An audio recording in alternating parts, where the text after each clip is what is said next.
Ouais, vas-y. Prends le... Eh oui, bien sûr. Ah, il n'y a aucun problème. Alors, bonsoir à toutes et à tous et merci d'avoir choisi cette conférence à deux voix pour votre soirée. Les archives municipales accueillent un cycle qui s'appelle Lyon Capitale 2. Et on a décidé de dire que Lyon, c'était la capitale des comics, puisqu'en fait, on avait quand même des maisons d'édition qui avaient beaucoup œuvré pour la cause et des auteurs lyonnais qui ont quand même également créé des personnages majeurs pour les jeunes que nous étions alors. Et voilà, dont je faisais partie, dont nous sommes plusieurs dans la salle. N'hésitez pas à l'issue de la conférence à prendre ce petit livret qui vous retracera un petit peu la conférence d'aujourd'hui, mais aussi toutes les conférences à venir, puisque c'est un cycle. La prochaine aura lieu le 4 décembre, c'est Lyon, capitale des banlieues et de la lutte antiraciste. Et ensuite, nous avons Lyon, capitale de la franc-maçonnerie et Lyon, capitale du hip-hop. Donc en fait, vous avez repéré qu'on voulait aussi faire un peu décalé, parce qu'on sait que Lyon est capitale de tout. Donc on était parti de ce postulat pour dire que vous saviez déjà qu'elle était capitale des Gaules, que vous saviez déjà qu'elle était capitale de la gastronomie.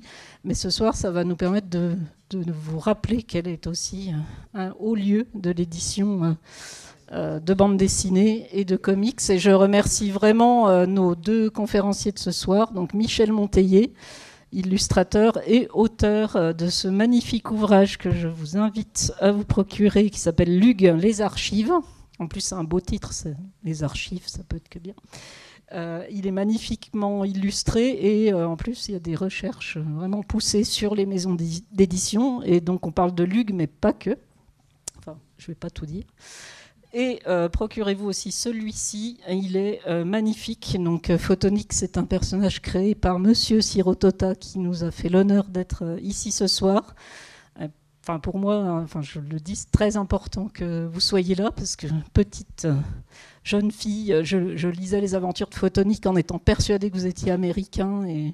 Et voilà, Cyrus Tota et John Milton. J'ai pris la nationalité française en fin de compte. Donc ce Photonique a été réédité avec le travail de Michel Monteillet.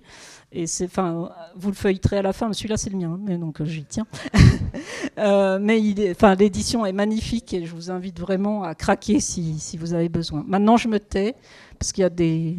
Oui, pas ce soir parce qu'il n'en a pas, mais vous le trouverez dans toutes les bonnes librairies.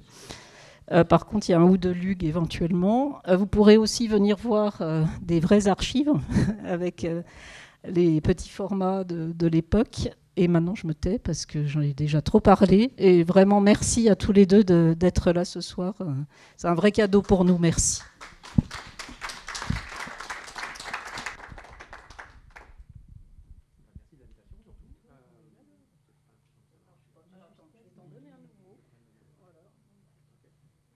Impressionné par Michel en fait. Je comprends très bien. Oui. Toujours les micros. Ouais. C'est mon truc à moi. Ouais. Voilà. Normalement, qu'est-ce que tu fais dans la vie? Tu impressionnes les micros. Ça va mieux? Oui, ça va mieux. Ok, cool. Donc, effectivement, Sonia a déjà tout dit, donc je me présente. J'ai effectivement fait ce petit livre qui s'appelle Lyon les archives. Le but, en fait, principal, c'était de rendre hommage à Claude Vistel, qui a disparu il n'y a pas très très longtemps, qui était éditrice dans les éditions Lug pendant pratiquement 30 ans. Et en fait, c'était aussi pour rendre hommage à tous les gens qui ont travaillé dans cet atelier, et notamment Siro, qui est venu ce soir. Alors, je suis venu ici en tant que dessinateur, donc je suis une personne qui a vécu la chose de l'intérieur.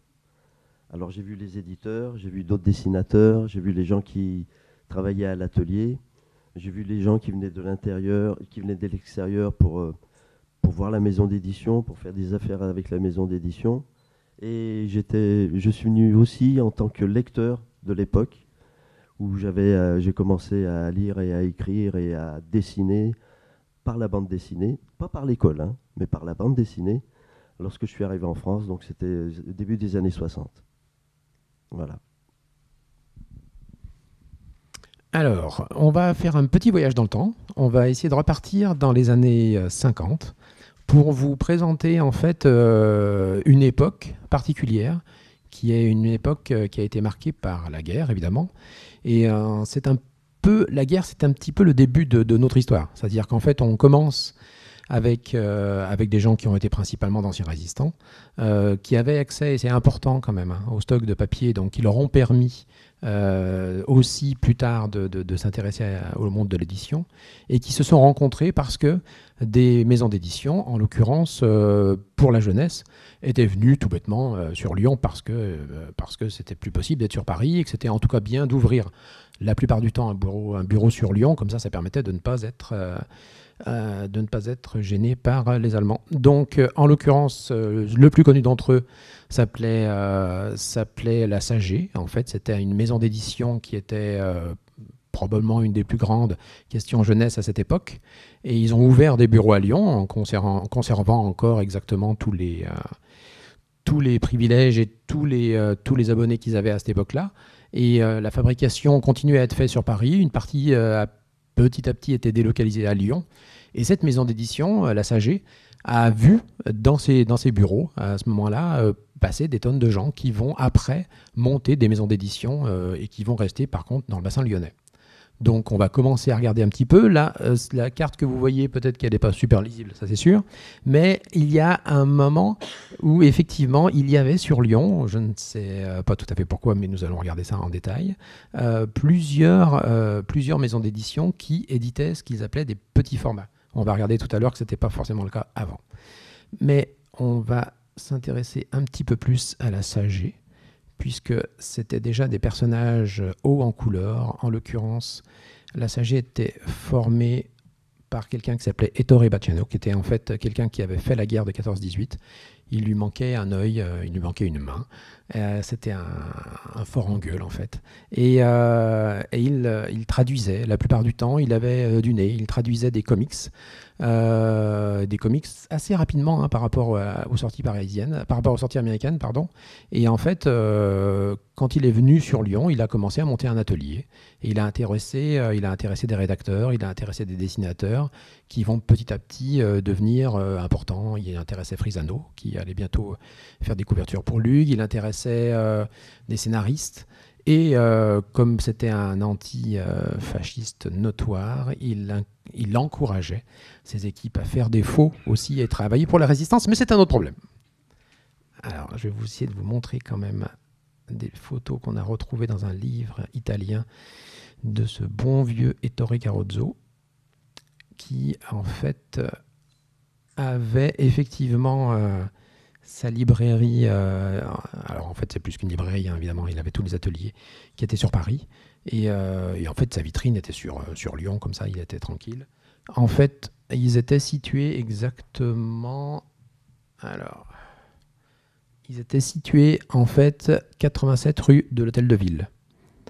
Alors petit à petit vous allez voir qu'on se rapproche. En fait pratiquement toutes les maisons d'édition étaient, à part une ou deux sur le 7e arrondissement, sinon ils étaient pratiquement tous sur la presqu'île en fait.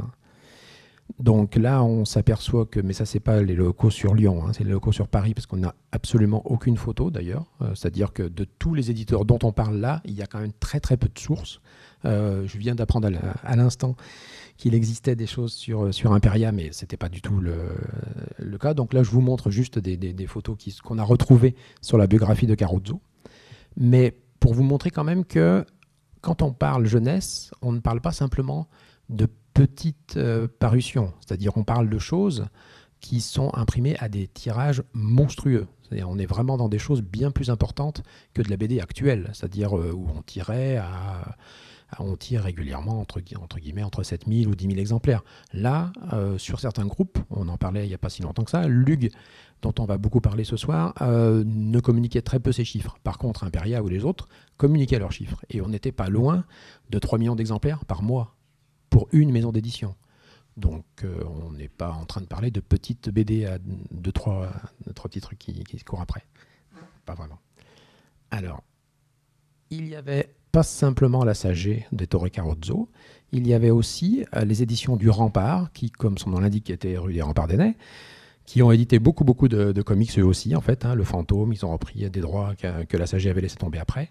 Il y avait Imperia, et il y avait des maisons d'édition qui ont vu le jour parce qu'elles étaient précisément situées rue Bellecordière, c'est-à-dire en fait là où il y avait un bâtiment correspondant aux anciens résistants, donc qui ont principalement travaillé dans l'édition aussi quand ils étaient résistants, puisqu'ils étaient là aussi pour faire des journaux clandestins, donc ils avaient accès à tout ça. Et du coup, il y avait un centre qui était rue Bellecordière, qui a hébergé des sociétés qui faisaient toutes sortes d'aventures, soit littéraires, soit jeunesse. Et c'est pour ça que à cette adresse-là, on retrouve plusieurs magazines, notamment Sprint, et ceux qui nous intéressent le plus ce soir, puisqu'on va parler d'eux, à savoir Lug, les éditions Lug, qui ont commencé effectivement à ce moment-là. Alors, pour vous parler un petit peu quand même des éditions Lug, en fait, on parle de gens qui sont effectivement rencontrés dans la Résistance. Marcel Navarro, lui, travaillait déjà à la SAG dont on parlait tout à l'heure, et il a commencé à rencontrer quelqu'un qui était pour le coup important dans la Résistance lyonnaise, qui s'appelait Auguste Vistel, du nom de Alban. C'était son nom de résistant. Et à tel point que lui, il était même chef des réseaux. En fait, il a même marché directement pour la libération sur la préfecture au moment où ça a été nécessaire. Bref, c'était quelqu'un d'important sur la Résistance lyonnaise. Et malgré tout, malgré une enfance, une jeunesse plutôt axée sur l'industrie et sur des choses comme ça, Auguste Vistel va plutôt s'intéresser, après la guerre, vraiment s'intéresser à l'édition, en fait. Et venir, pas tout de suite sur l'édition jeunesse, mais sur des éditions déjà illustrées quand même, puisqu'en fait, leur première boîte d'édition qu'ils ont montée rue Bellecordière mettait en avant des romans photos qui étaient recoloriés et repassés en aquarelle à partir de photos de films la plupart du temps, en fait. Hein.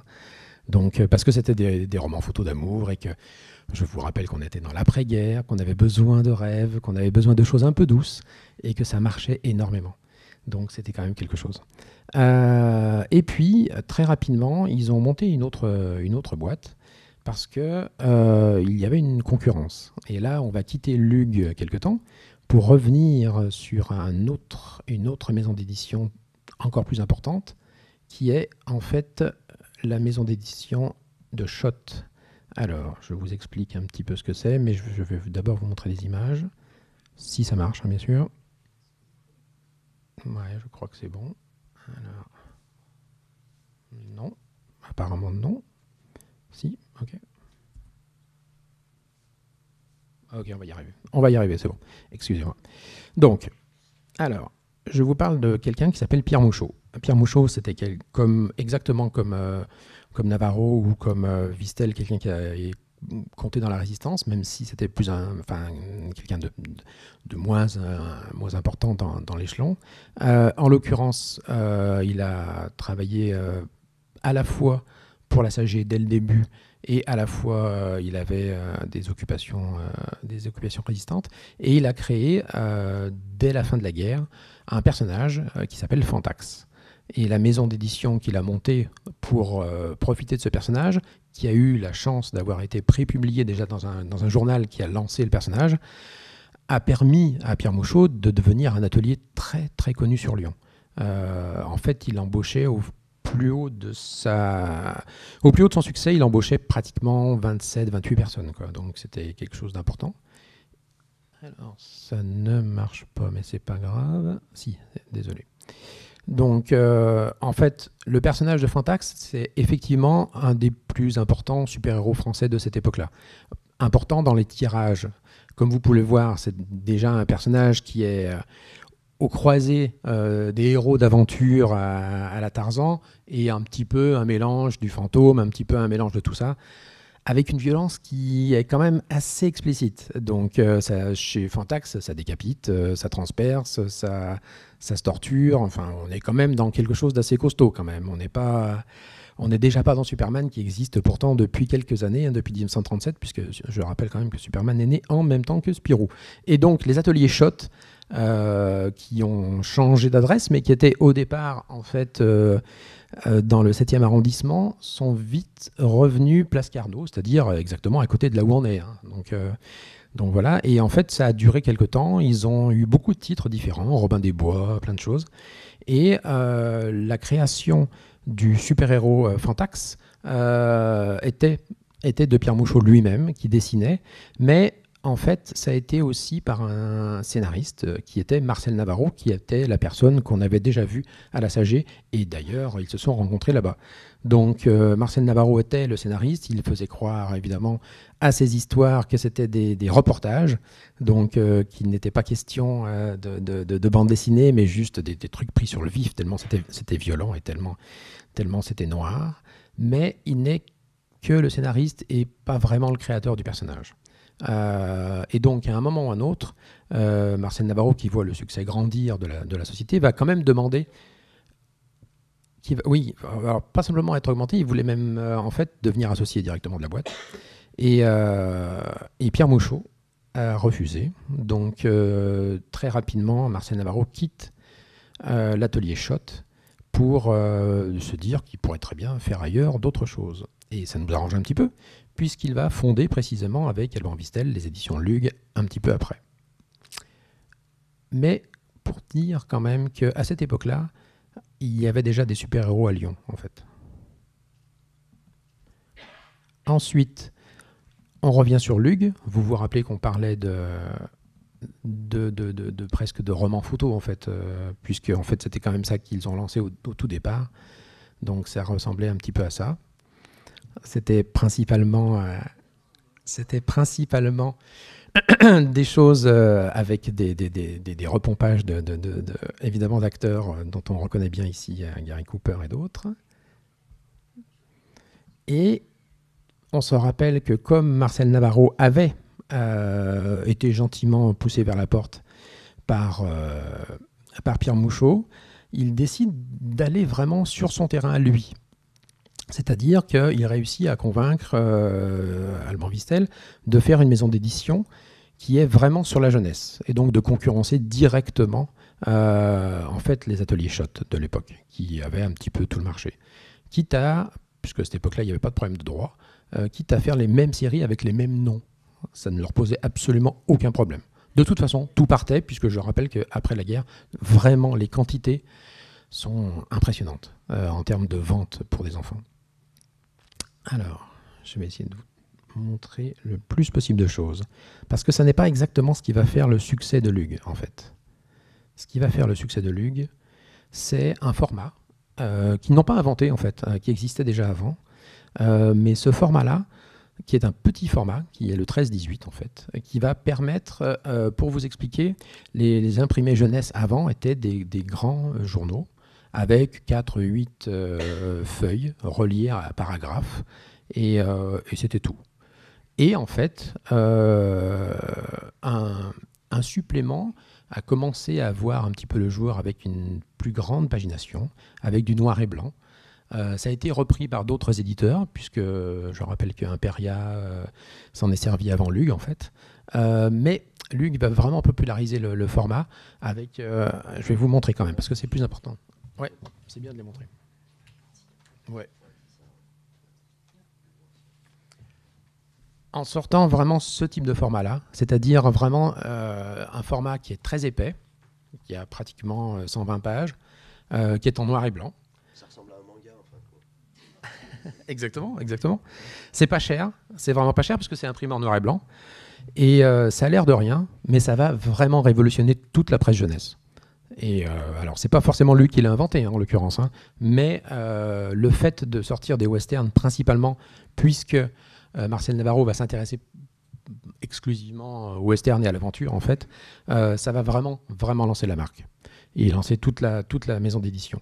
Je vais essayer de vous trouver le plus possible d'images, si j'arrive encore à les ouvrir, mais c'est un autre problème encore. Ah oui.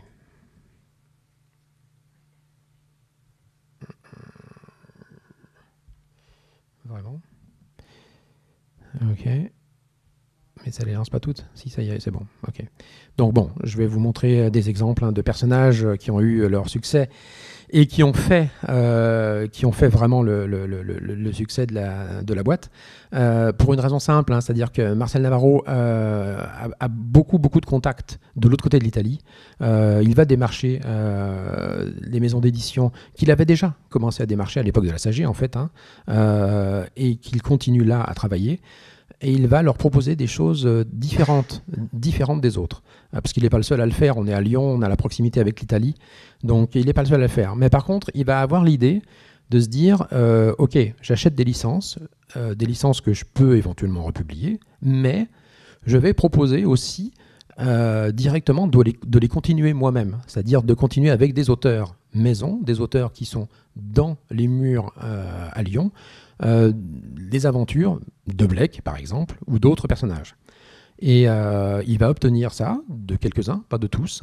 Sur Tex, il l'obtiendra jamais. Sur Blake, il pourra l'obtenir. Sur d'autres personnages, il pourra le faire aussi. Il pourra même parfois bosser en direct avec des dessinateurs italiens qui vont lui faire des séries pour ces magazines. Puisque je le rappelle, on est à chaque fois sur des petits magazines de 120 pages. Donc comme il commence à sortir pas mal de titres, en pagination, c'est énorme. C'est-à-dire qu'il y a des épisodes qui font fréquemment 60 pages.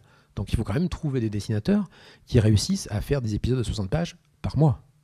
Donc c'est déjà costaud. Mais on pourrait peut-être déjà commencer à parler petit format avec Siro. Alors, petit format, moi j'ai commencé justement avec Blake le Rock. Je suis allé voir les éditions Luc, c'était dans les milieux des années 70. Et bon, on peut être le meilleur dessinateur du monde, on va avoir l'éditeur avec un book, avec les dessins qu'on a fait. Donc j'étais tombé sur Monsieur Navarro déjà au départ. Et donc j'ai été pris en tant que retoucheur à l'atelier, puisqu'ils avaient un atelier où ils faisaient des retouches, puisque les bandes dessinées italiennes, il faut les traduire, on enlève le texte. Une fois qu'on a enlevé le texte, eh ben, il reste de l'espace entre le dessin et le texte qu'on a enlevé, donc on retouchait, donc on complétait l'espace déjà, première chose, et en plus il y avait une question de censure, on en parlera encore après, où par exemple, quand il y avait un Indien par exemple qui était là représenté avec un couteau, bon, on enlevait le couteau, ça fait que l'Indien il restait bêtement avec le poing fermé, mais bon, c'était pour éviter d'avoir la commission de censure sur le dos. Donc j'avais commencé par faire des retouches à l'atelier. Et ensuite, on m'a demandé, puisque Blake c'était un beau succès, de faire du Blake personnellement.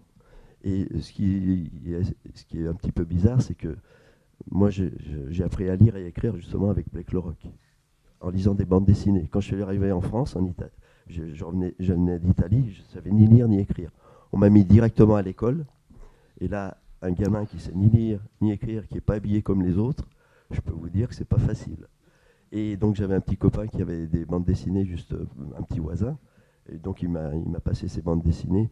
Et comme ce genre de bandes dessinées, rien qu'en les voyant, on savait presque ce qui se passait dans l'histoire, on devinait déjà l'écriture. Donc c'est des aventures de gamins qu'on m'a demandé de dessiner à un moment donné. Donc j'ai dessiné du Blake le Rock.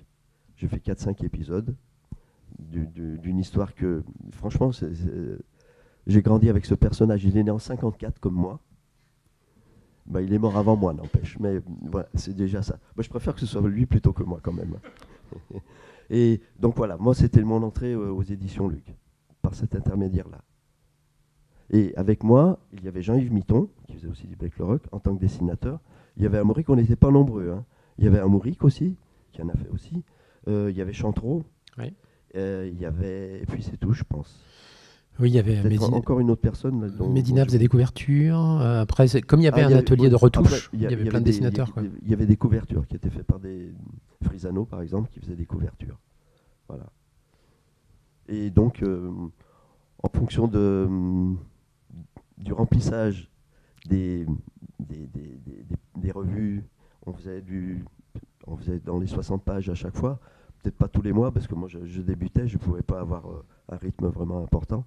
Donc voilà, à chaque fois on complétait, on me demandait de faire une histoire, et puis je le faisais. Voilà.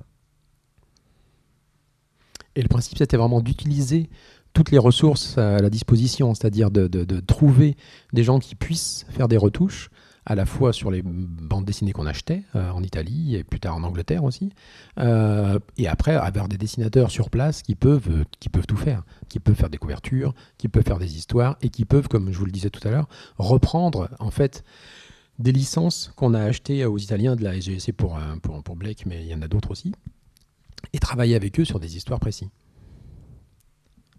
C'est important parce que par la suite, on va voir que en fait, ça va avoir le même rôle plus tard quand Lug va commencer à s'intéresser aux super-héros. On va faire la même chose, c'est-à-dire qu'ils vont demander à des dessinateurs, dont un ici présent, de créer des super-héros qui leur appartiennent. Donc c'est un peu le même principe, mais ça a été initié donc avant sur les BD d'aventure et de western.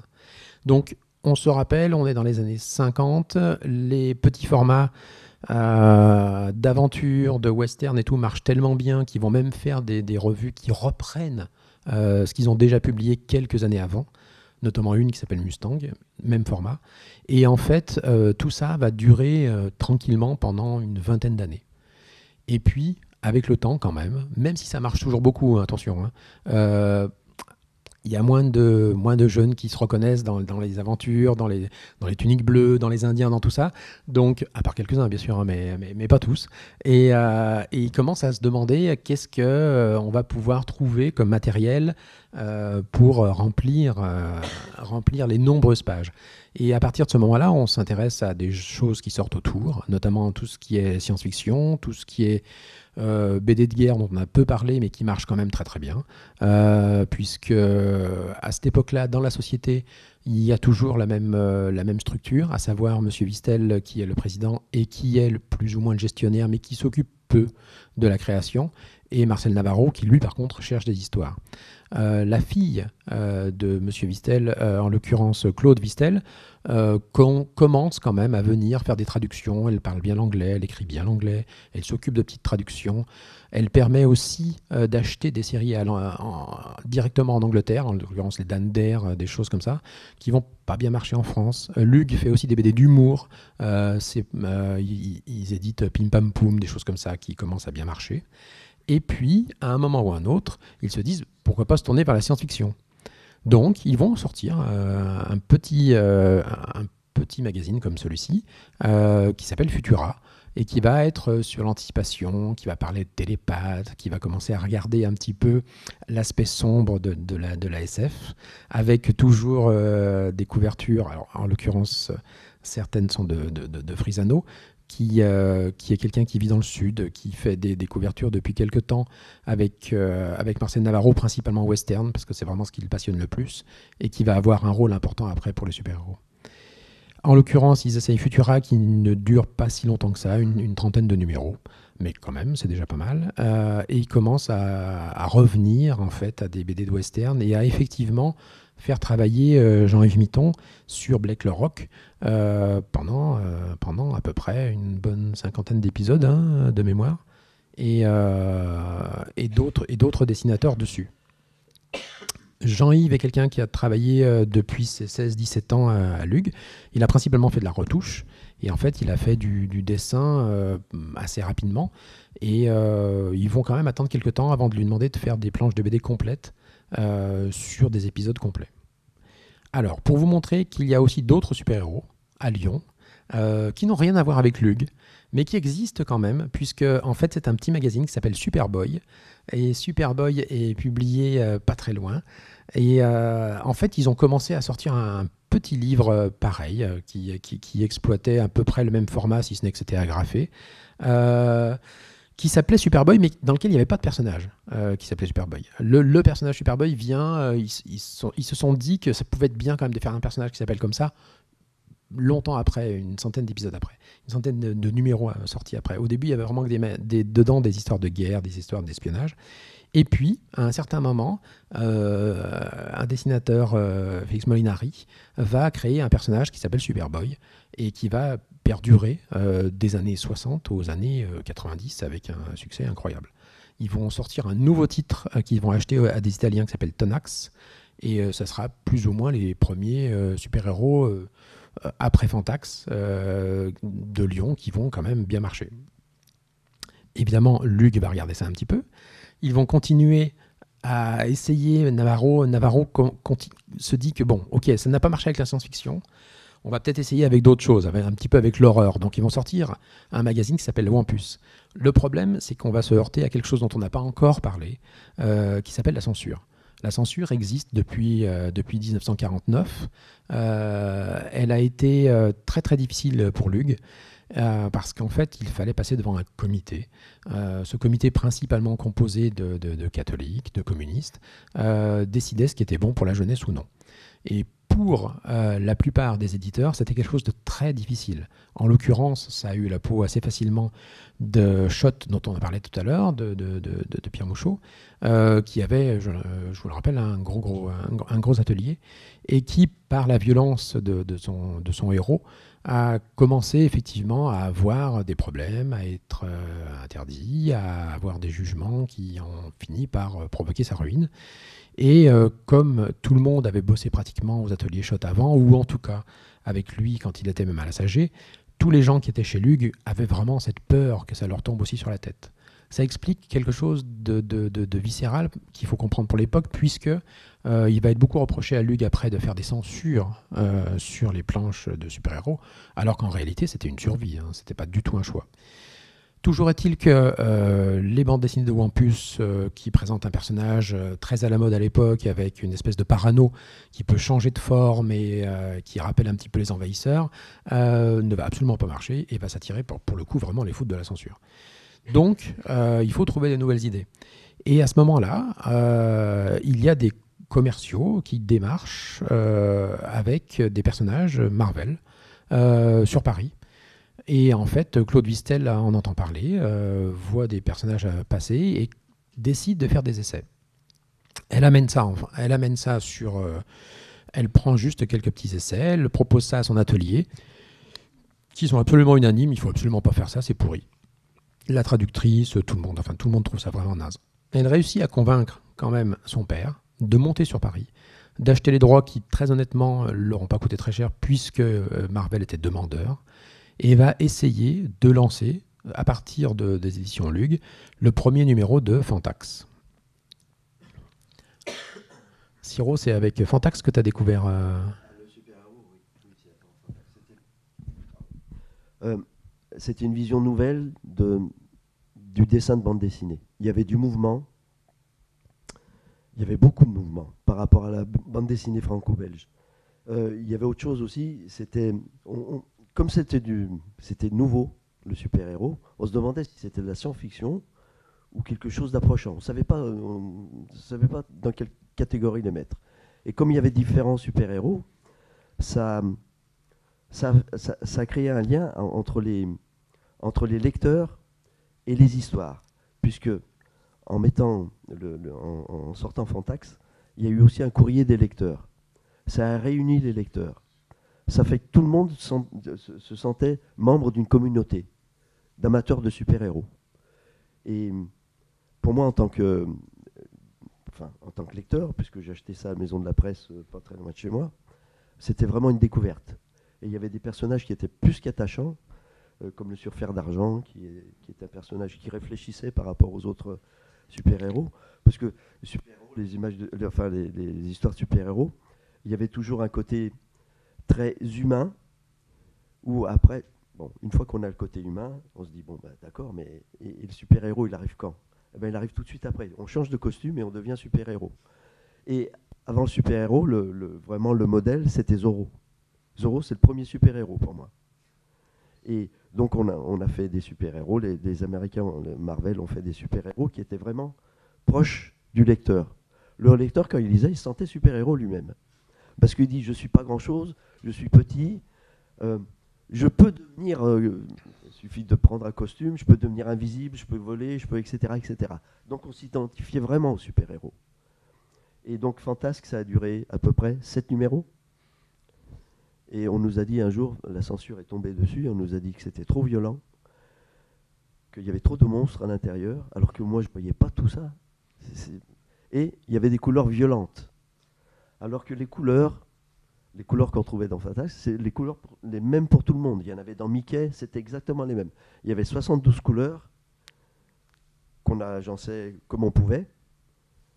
Et donc, ça a été censuré d'une façon qu'on ne comprenait pas nous-mêmes, puisqu'on avait, Mademoiselle Vistel avait mis dans le dernier fantasme le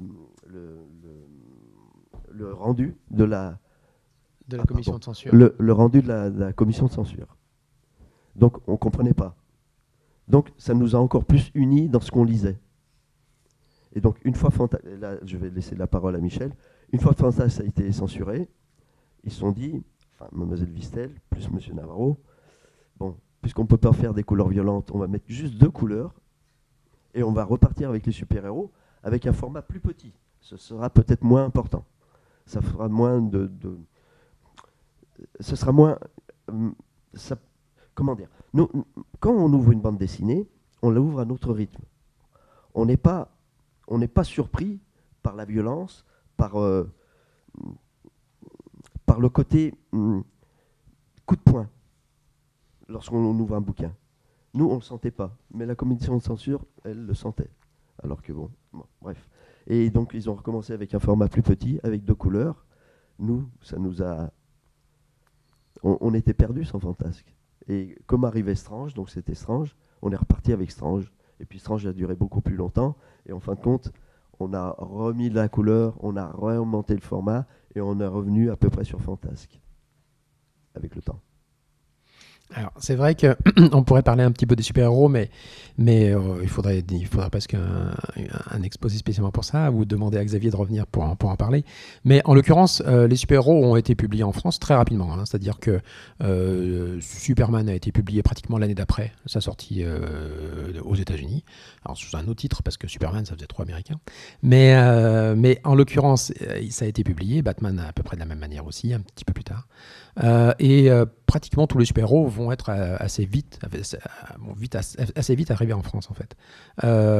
Donc, les super-héros Marvel ne font pas exception à ça, si ce n'est que c'est pas la même temporalité. C'est-à-dire que quand Madame Vistel, effectivement, commence à publier les super-héros de Stan Lee, en fait, les Fantastic Four, eux, datent déjà de 1962. Alors qu'on est en 69 dans Fantasque, alors que le Surfeur d'Argent, lui, date de l'année d'avant, 68. Donc c'est beaucoup plus moderne, très différent, dessiné par John Buscema. Et en l'occurrence, très vite, le public marche sur le personnage, et ça suit assez rapidement. Par contre, ça ne dure pas très longtemps, c'est ce qu'a dit Siro, il y a très peu de numéros, et c'est pour ça qu'ils ressortent ensuite deux revues, pratiquement simultanément, en l'occurrence une qui s'appelle Marvel, et l'autre qui s'appelle Strange. Exactement ce que dit Siro, c'est-à-dire ils prennent pas le risque de sortir des couleurs vives dans le Strange, ils sortent des trucs en bichromie pour être bien sûr que ça ne fasse pas peur. Apparemment, il y avait des remarques, hein, comme quoi c'était vraiment le personnage de la chose dans les 4 Fantastiques qui attirait l'attention des censeurs de manière un peu négative. Mais en tout cas, ça ne va pas marcher pour Marvel, qui va avoir 13 numéros et s'arrêter assez rapidement. Et Strange va passer à travers des mailles du filet, pour des raisons différentes, sans doute parce qu'il n'y a pas les 4 Fantastiques à ce moment-là, et aussi parce que le choix de la bichromie et le choix des retouches massives sur les planches vont un peu tout changer, et vont permettre justement à la revue d'exister un petit peu plus, et de trouver son public assez rapidement. Alors je vous montre différentes revues qui sortaient à l'époque, mais quand même, pour montrer que, par exemple, cette page de sommaire a été entièrement dessinée par les gens de l'atelier chez Lug, et ne figure absolument pas dans les comics américains. Hein. Il va y avoir plein de choses, plein de licences. Oui, pardon. Non. Je suis absolument désolé. Alors, mais j'en suis désolé, mais je peux les repasser après, il n'y a pas de problème. Toujours est-il qu'à partir de Strange, pour le coup, le pari de Claude Vistel est réussi. C'est-à-dire que le journal va commencer à s'installer et à commencer à bien marcher. Ils vont sortir d'autres personnages, d'autres titres, au fur et à mesure, et ça va vraiment lancer la boîte. Alors, attention, ça n'empêche pas, pendant ce temps-là, de continuer à faire des petits formats western qui vont toujours bien marcher. Hein. Mais Strange, au plus fort de sa popularité, a priori, se vendait entre 170 et 180 000 exemplaires. ce qui est quand même pas mal. Mais on n'en est pas sûr. Hein. C'est difficile parce que Lug ne communiquait très très peu sur les chiffres. En tout cas, ce qui est sûr, c'est que ça va tellement marcher qu'ils vont quand même faire d'autres magazines, en l'occurrence Special Strange, Titan, Nova. Je vais vous en montrer quelques-uns. Alors, on est encore sur le surfeur, mais bon, voilà. Et ils vont avoir la chance aussi d'avoir une série télé sur l'araignée qui va, à cette époque-là, lancer le personnage encore plus, dans les années 76-77. Et on retrouve ce dessinateur qui est Jean Frisano, qui avait travaillé avec Marcel Navarro sur le western principalement, et qui très logiquement commence à faire des super-héros, des couvertures de super-héros au trait. Il va proposer en fait, de son fait, à Claude Bistel une technique, c'est-à-dire une technique peinte, pour réussir à adoucir un petit peu la violence pop des couvertures de super-héros. Il va essayer de leur proposer ça. Alors là, on est sur des couvertures de Frisano bien après, mais en l'occurrence, le fait d'avoir des couvertures peintes donne tout de suite un cachet un petit peu différent. Claude Bistel, comme le disait Siro tout à l'heure, en fait, le courrier des lecteurs va leur permettre tout le temps d'avoir un baromètre pour savoir ce que pense le lecteur. Et Claude Bistel va demander en fait si le fait d'avoir des couvertures de Strange peintes dérange ou pas les lecteurs. En réalité, elle va même garder le premier dessin que Frisano fait, pratiquement 2 ans sur une étagère avant de s'en servir. Et c'est dans le numéro 25, avec une couverture de l'araignée, que ça va commencer vraiment. Et qu'à partir de ce moment-là, l'identité graphique de tous les magazines qui vont sortir de chez Lug, question super-héros, seront pratiquement toujours des couvertures peintes par Frisano. Alors, après, il y aura des exceptions. Après, ça va changer. Mais au départ, en tout cas, c'est vraiment lui qui va peindre le plus possible. Alors, pour info, Jean Frisano est quelqu'un qui n'est jamais venu dans les bureaux de Lug. Il travaillait dans le Midi et il envoyait ses peintures et ses gouaches directement au journal. Et parfois même avec des retouches, parfois même avec des choses comme ça.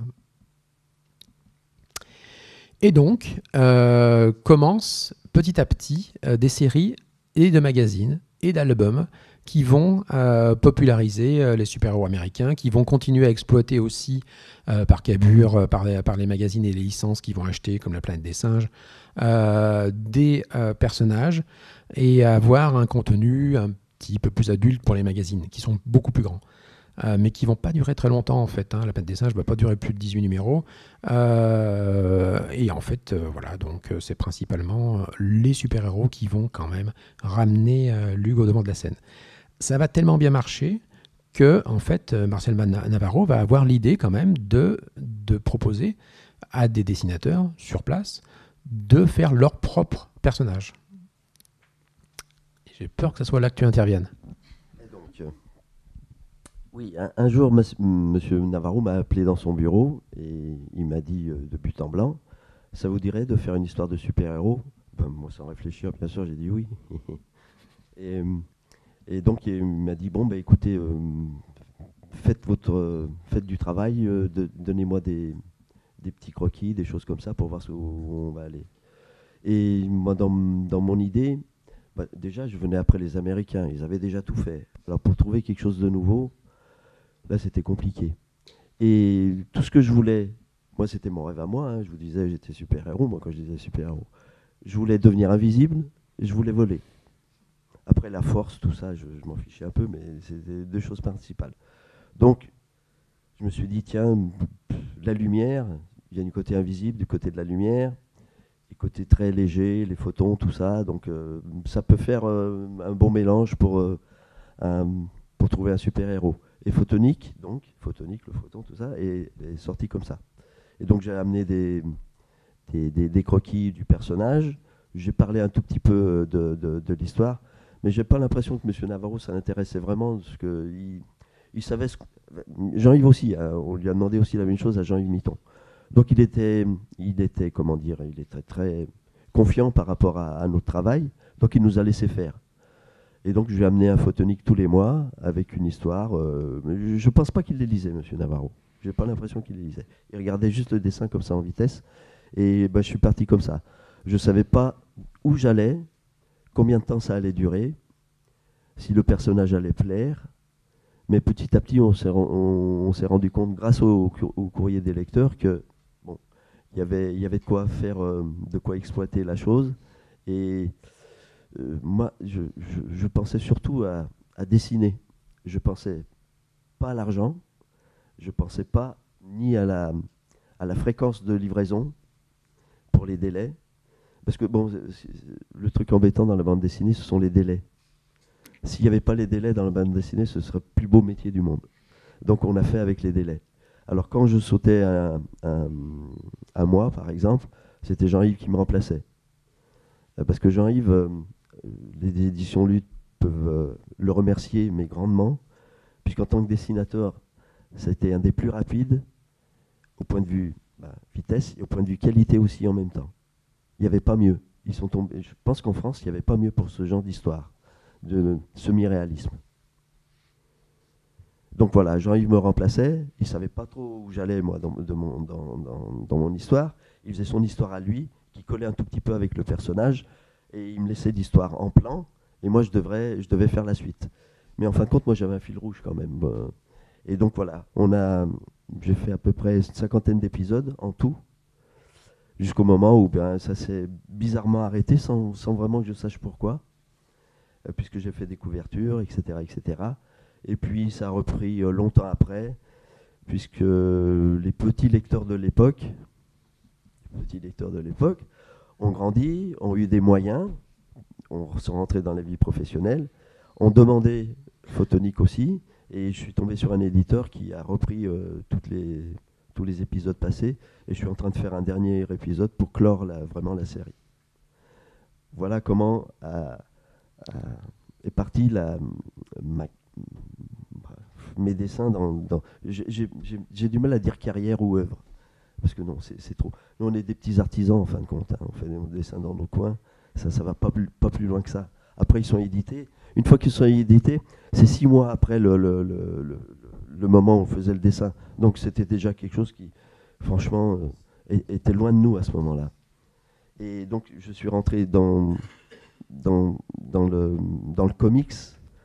Avec Jean-Yves, on nous disait qu'on était les 2 premiers dessinateurs de comics en France. Non, il y en a eu d'autres. On a vu Superboy, il y en a eu d'autres en fin de compte. Mais c'est ça qu'ont retenu les lecteurs et le monde de la BD. Alors que je n'avais pas demandé tout ça. Moi, je voulais juste dessiner dans mon coin. C'est ce que je fais maintenant, d'ailleurs.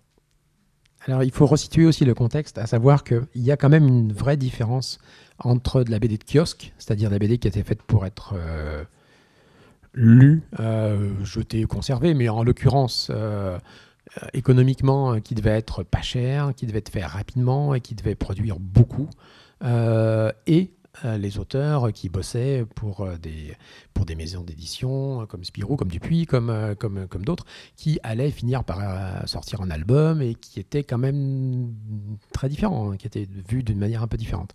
Donc la BD vraiment de kiosque, c'est quelque chose qui est...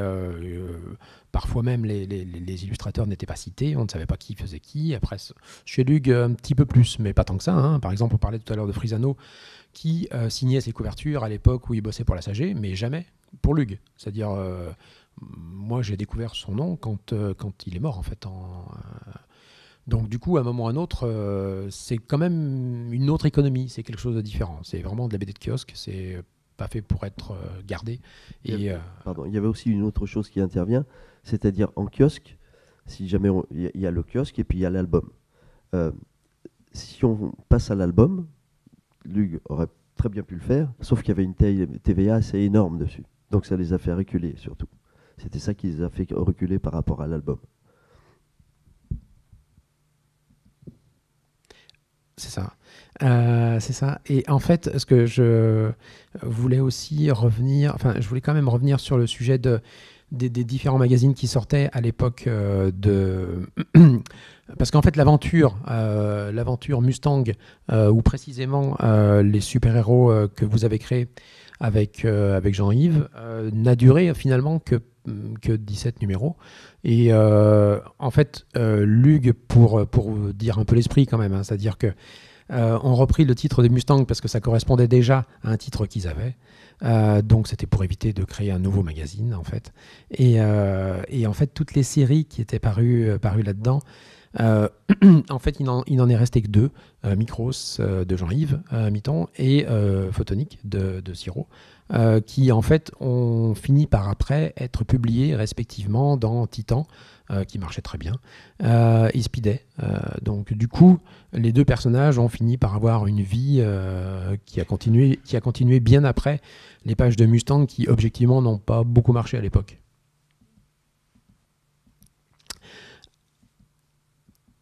Ça faisait quand même autour de 40 000 exemplaires. Là, 40 000 exemplaires tous les mois. 40 000 exemplaires, donc 40 000 exemplaires tous les mois. Je pense qu'il y a plein de maisons d'édition qui seraient contentes de sortir de ce genre de revue avec autant de lecteurs. En plus, après, Siro, toi, tu es parti... quand Jean-Yves est parti, parce qu'il y a eu plusieurs époques. Donc, il y a eu l'époque, effectivement, dont je parlais tout à l'heure, où Jean Frisano faisait principalement la plupart des couvertures. Après, il y a eu toute une époque où Jean-Yves a beaucoup de couvertures. Il faisait des couvertures western, il faisait des couvertures de super-héros. Et quand Jean-Yves a fini par quitter, lui aussi, les éditions Lug, c'est Siro qui faisait des couvertures de super-héros. Ben, il arrivait quelque chose, c'est que Jean-Yves faisait du ski un week-end, et il s'est cassé un bras. Donc c'est vrai, et puis c'était le mauvais bras en plus.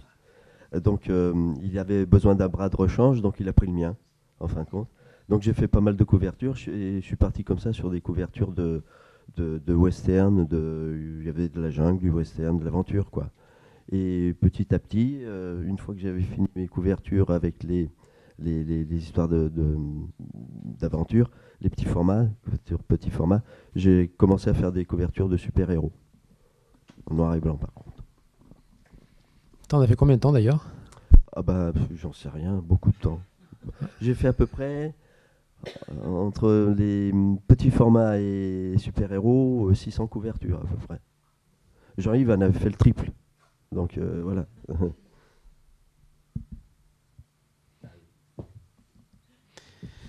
Et en fait, donc évidemment, avec le temps, Lug a commencé à avoir des pertes sur certains petits formats, a commencé à arrêter un petit peu les choses et a fini par vendre en fait, vendre à un groupe qui s'appelait Semic. Donc toi, tu étais parti déjà, tu faisais partie de l'aventure à ce moment-là dans J'étais Semic. encore un petit peu là, moi. Ouais. Oui, je suis parti tout de suite après. C'est un groupe suédois. Les Suédois, en Suède, la nuit est plus longue en Suède qu'en France. Donc ils ont plus de temps de se mettre sur un fauteuil et puis de lire des bandes dessinées. Et puis il y avait des grosses productions de bandes dessinées en Suède. Et donc c'est Mi qui a racheté Lug. Je ne sais plus l'année au juste, hein, je ne me souviens plus trop. 88 ? Ouais. Merci Romuald. 88. Ouais. Et moi je suis parti en 89. Oui, puisque 90, les dernières pages de Ouais, Photonique, c'est c'est ça, 87. Voilà. J'ai continué à faire des couvertures pour eux. Et puis à un moment, je leur ai dit voilà, je passe à l'album. Et c'était une autre vie après. Tu as travaillé directement chez Glénat en fait ? Oui, j'ai aidé un copain sur une couverture pour Delcourt, sur une histoire pour Delcourt. Et bon, on m'a remarqué là, le truc c'est, pour percer dans ce monde-là, il faut avoir un album au moins. Là, j'ai eu un demi-album, ce qui a fait qu'il a été remarqué par Delcourt. Mon travail a été remarqué par Delcourt. Il m'a mis en contact avec un autre scénariste, Kaito. Là-dessus, on lui a proposé une histoire qu'il n'a pas aimée, mais par contre que Glénat a aimé. Et donc, on est parti sur Fusée Fisby chez Glénat. C'était une histoire d'heroic fantasy avec de l'humour pour enfants plutôt. Voilà. On est arrivé trop tôt d'ailleurs pour ce truc-là. Dans la vie, on arrive ou trop tôt ou trop tard. Et c'est ça. Pendant tout le temps où j'ai fait du dessin, c'était ou trop tôt ou trop tard. Et les délais, pour moi, c'était toujours trop tard en plus. Ça a complètement changé maintenant. Maintenant, je prends mon temps. C'est plus pareil. Ce qui est étonnant, c'est quand un éditeur vient vous chercher, on n'a pas la même démarche que quand c'est nous qui allons voir un éditeur. Donc c'est un peu plus tranquille. Mais bon, je fais toujours du travail de qualité, ça fait qu'on ne me reproche pas grand-chose en fin de compte. Voilà. Je peux vous montrer des photos d'atelier, puisque en fait, Siro nous a retrouvé pas mal de photos de l'atelier Lug, qui, donc je le rappelle par rapport à ce qu'on disait tout à l'heure, sont restés les 6 premières années rue Belcordière, mais tout le reste du temps, en fait, directement 6 rue Émile Zola. C'est là qu'était le bureau. Tu peux nous en parler un petit peu d'ailleurs, peut-être, du bureau? Le bureau. L'atelier. L'atelier, pardon. Oui, Ouais. oui. Parce que le bureau, bureau de la boîte, Mademoiselle quoi. Vistel, Ouais. c'était Navarro, C'est vrai. c'était Alban Vistel. L'atelier, on était 5, je crois 5. Donc il y avait, j'allais dire Gongon, non. Non, pas ça, non. Madame Gonzalez. Il y avait Rémi qui était chef d'atelier. Il y avait Goussal qui s'occupait des maquettes. Il y avait Noël aussi qui s'occupait des maquettes. Il y avait Jalin qui s'occupait aussi des maquettes. Il y avait moi qui m'occupais des retouches avec Gonzalez, Mademoiselle Gonzalez, et Yves Mondet, qui était un grand dessinateur aussi lyonnais, qui avait travaillé pour pas mal de maisons d'édition. Et donc on faisait des retouches dans l'atelier. Alors, bon, c'était en bonne harmonie la plupart du temps, mais des fois il y avait certains qui se prenaient la tête, on ne sait pas pourquoi, d'où ça partait. Et donc il y avait un grand calme pendant que les deux personnes s'expliquaient. Mais la plupart du temps, c'était une très bonne ambiance. Et j'avais la grande facilité, on m'avait donné la facilité de travailler à mi-temps chez moi et à mi-temps à l'atelier. J'étais pas obligé en plus d'aller à l'atelier.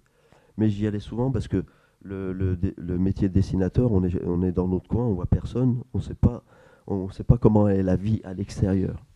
On est dans nos histoires, on est accaparé par le scénario, par le dessin, et on ne sait pas ce qui se passe autour. Et à ce moment-là, il n'y avait pas Internet non plus. Donc on n'avait vraiment aucun regard sur l'extérieur et sur le monde de la bande dessinée, mis à part les éditions Lug et ce qui paraissait dans les kiosques. Alors la plupart du temps, donc c'était bien compartimenté aux éditions Lug. Il y avait l'atelier, il y avait les bureaux des rédactrices, il y avait le bureau de Mademoiselle Vistel, le bureau de Monsieur Navarro, le bureau d'Alban Vistel, il y avait l'accueil, il y avait les comptables, et à l'étage, il y avait les archives, le papier, il y avait quoi encore, et puis c'est tout. Voilà. Au 6 rue Émile Zola, dans la Presqu'île, là-bas. Maintenant, je suis passé il y a quelques jours. C'est une rue piétonne maintenant. Ouais, c'est une rue piétonne maintenant.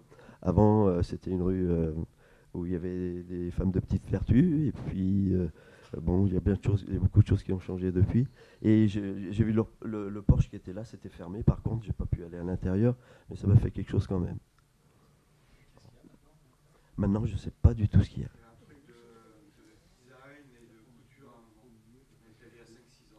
Ouais. Des lieux d'exposition aussi, puisque la personne, Nadège, là, qui a écrit l'article dans Lyon Capital, en fait, pour parler de cette rencontre ce soir, en fait, elle expose, elle est plasticienne aussi, et elle expose au 6 rue Émile Zola. Ouais, apparemment, oui. Il faut que j'y aille. Je pense, oui. Je pense, oui. Je pense, ouais. Je pense qu'elle m'a pas dit, mais il faut que j'y aille. Oui. Apparemment, oui. Donc, voilà.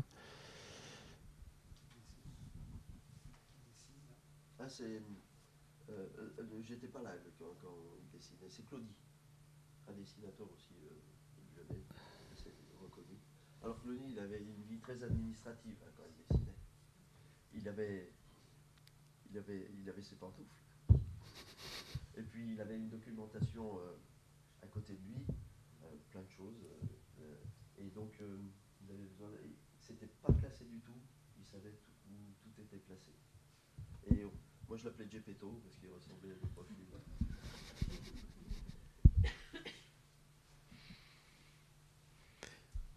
Une des rédactrices, Nicole Duclos. Ça, je sais pas.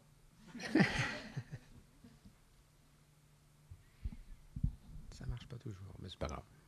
Et donc à l'atelier, on faisait surtout de la censure, des retouches de censure, des maquettes. Des retouches de censure, des maquettes. Et puis c'est tout. Hein, des dessins de couverture, même parfois. Ouais. La reprise du matériel américain, traduit et tout ça. Oui, quand on faisait de la censure sur du matériel américain, le matériel américain nous arrivait avec le film du noir, plus 3 films couleurs. Le rouge, le jaune et le bleu. Et à chaque fois qu'on avait une petite retouche à faire, c'est-à-dire un petit vide où on enlève un poc, un boom, un coup de poing, il fallait compenser la couleur. Et la couleur, à ce moment-là, c'était des trames. Et à chaque fois, il fallait mettre une trame pour chaque couleur. Donc c'était un petit truc de rien du tout qu'on gratte. Pour récompenser après, il fallait au moins 1 heure, quoi, pour tout faire. Et on faisait aussi les titres des épisodes. On n'avait pas Internet, donc comme je vous disais, donc c'était au lettracette. Il fallait calculer à chaque fois les espaces pour mettre les lettres. Et puis on arrivait au bout, on voyait qu'il n'y avait pas assez de place, il fallait tout recommencer. C'était très artisanal en fin de compte. Voilà. Est-ce qu'à un moment là, par exemple, vous auriez des questions? Bah oui. Par rapport aux couleurs dont tu parles, les films, c'est arrivé après, parce qu'au départ, tu n'avais pas de film. Au départ, c'est sur les gros murs, c'est à quel... Oui, c'est sur les gros murs. Parce Oui. que l'histoire des couleurs, Il y avait les c'est gros murs. après, parce que les couleurs Ouais. n'avaient rien à voir avec les couleurs américaines. Non, les couleurs étaient faites après. Ouais. C'était pas après, c'est que C'était des films moi, qui arrivaient. tu pouvais plus changer la taille des textes. Non. tout ça, Ouais. et c'était- Ouais. mais c'est arrivé Non, tard, c'était mais des films au format, n'importe comment. Ouais, Mm. mais c'est quand même sur la dernière partie de la vie des Mm. magazines, parce que c'est le moment où moi j'ai commencé à lire. Ouais. Parce que là, je me suis amusé à comparer avec les couleurs américaines au départ, et effectivement. Ouais, il y avait une différence, ouais. Ouais. Et puis en plus, les Américains n'avaient pas le même espace de trame. C'est-à-dire, c'est des petits points. Hein. Plus ils sont rapprochés, plus. Et ils avaient une trame beaucoup plus élastique, plus.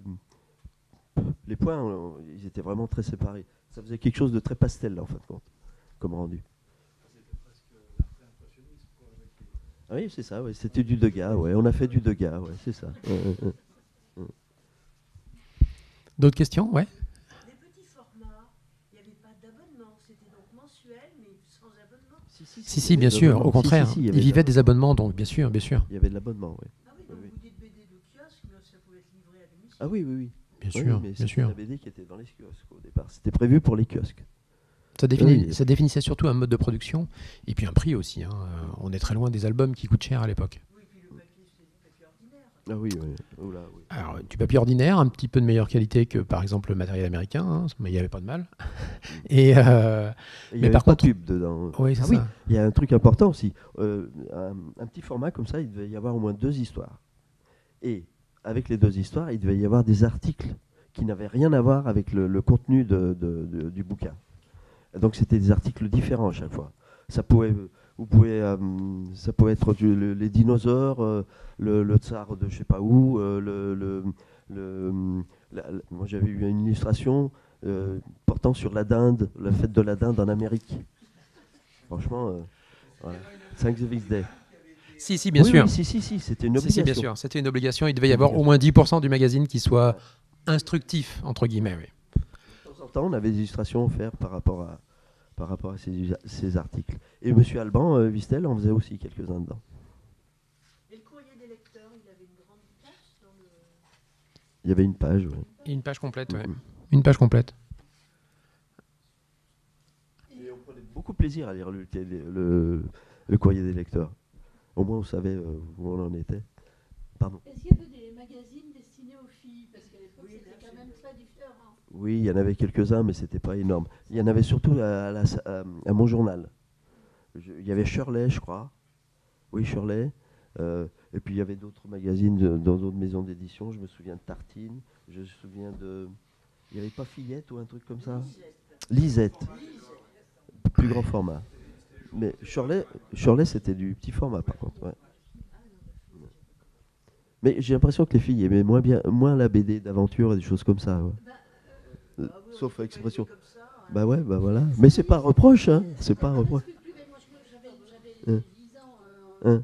à l'époque, et c'était assez difficile de trouver des BD pour filles. Ouais. Et soit on lisait les BD des garçons, Hum. mais on se faisait mal voir. Hum. Parce que c'était considéré comme pas du tout destiné aux filles. Ouais. On ne pouvait pas aller acheter Blake le Rock, hein. C'était pas possible. Mais c'est normal. Après, d'ailleurs, elles avaient une mauvaise vie. Elles finissaient aux archives. Enfin, c'est n'importe quoi. C'était des filles qui étaient traduites de l'anglais. Oui, c'était des bandes dessinées étrangères la plupart. Il y avait un peu, il y avait un manque, Hum. un vrai manque. Ouais. Tout ça a bien marché. Marvel a repris un peu le dessus d'imposer des choses. J'ai l'impression qu'il y a vraiment une liberté totale chez lui. Non, pas vraiment. En fait, ils avaient négocié avec.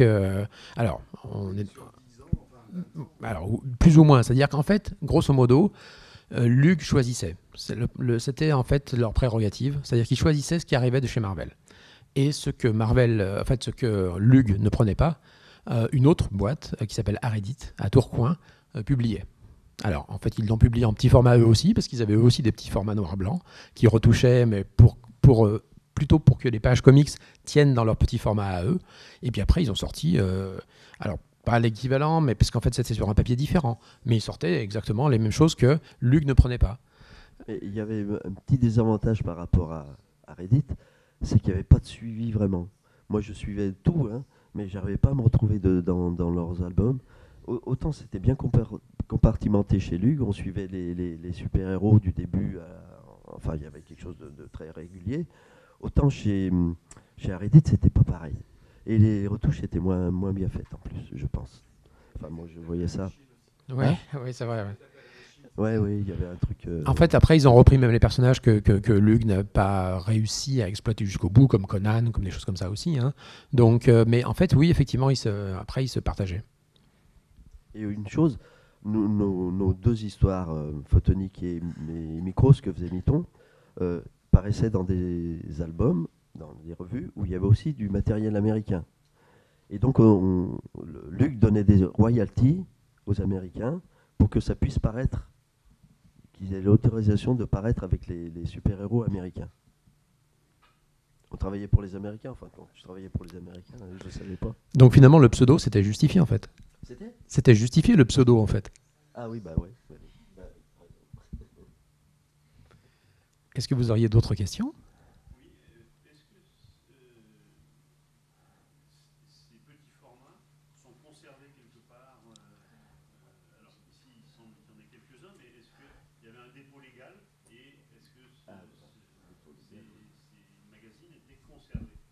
Très bonne question, j'en ai aucune idée. Il faudrait demander à quelqu'un qui est spécialiste des archives. Normalement, mais normalement, le dépôt légal, il y a 2 exemplaires qui arrivent à la Bibliothèque nationale. Voilà. Ils ont toute la bibliothèque de Lyon. Simplement, la personne qui s'en occupait, je me permets, c'était parti à la retraite. Ah oui. En fait, il y a beaucoup de choses qui s'emballent. J'ai eu la chance de pouvoir ouvrir quelques paquets, mais il y a beaucoup de stock. Lyon avait une obligation de dépôt légal, donc il y a un trésor de guerre là-bas. Est-ce que ça correspond aussi, par exemple, au magazine de l'époque de Shot ? Oui, ils ont beaucoup de choses. Ok. Oui, ils ont fait une exposition à la bibliothèque de Lyon il y a une dizaine. Alors, pas une dizaine d'années, c'était il y a 5 ans. Parce que je me rappelle de conversations avec Tanguy, justement, Mouchot, en fait, qui ne retrouvait pas des numéros, qui manquait des numéros et il ne savait pas si c'était archivé ou pas. Alors, le problème, c'est que c'est conservé, mais c'est empaqueté. D'accord. Donc, D'accord. il faudrait avoir des petites mains pour ouvrir. D'accord. On ne peut pas ouvrir comme ça, mais il y a des rayonnages entiers. Et l'autre conservation, c'est à Angoulême. Parce que je sais qu'il y en a à la BNF aussi, ce qui est...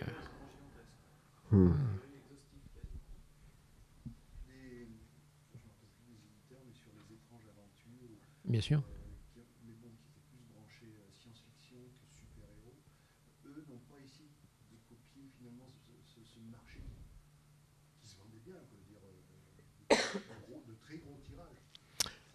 Alors, si, bien sûr. Si, bien sûr. Mais en fait, ils pouvaient. C'est-à-dire que le principe, c'est qu'ils ont pris des séries à d'autres. C'est-à-dire qu'il y a eu DC, il y a eu plein de choses. Et la plupart des séries... en fait, il faut bien s'imaginer que les Américains sortaient la plupart des titres qui étaient des titres super-héros sur les 2 majors, hein, Marvel et DC.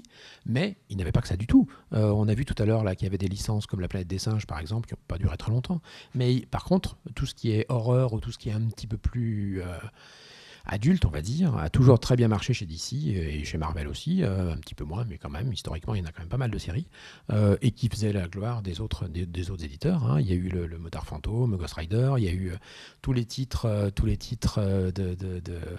tous les auteurs, en fait, historiquement, alors après, là, on repart directement sur les Américains, mais beaucoup d'auteurs américains ont bossé pour une boîte d'édition qui s'appelait Warren à l'époque, qui faisait vraiment des histoires d'horreur, et les IC Comics ont popularisé les histoires d'horreur, et évidemment, à cette époque-là, les gros majors qui étaient Marvel et DC ont voulu profiter de ça, et ont sorti tous des séries à eux.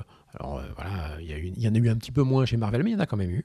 Son of Satan, des choses comme ça, il y a des tonnes de choses. Hein. Alors, Dracula qui a cartonné, évidemment. Enfin bref, donc oui, bien sûr. Oui, un petit peu, mais pas que, hein, parce que les Dracula, il n'y en a pas du tout.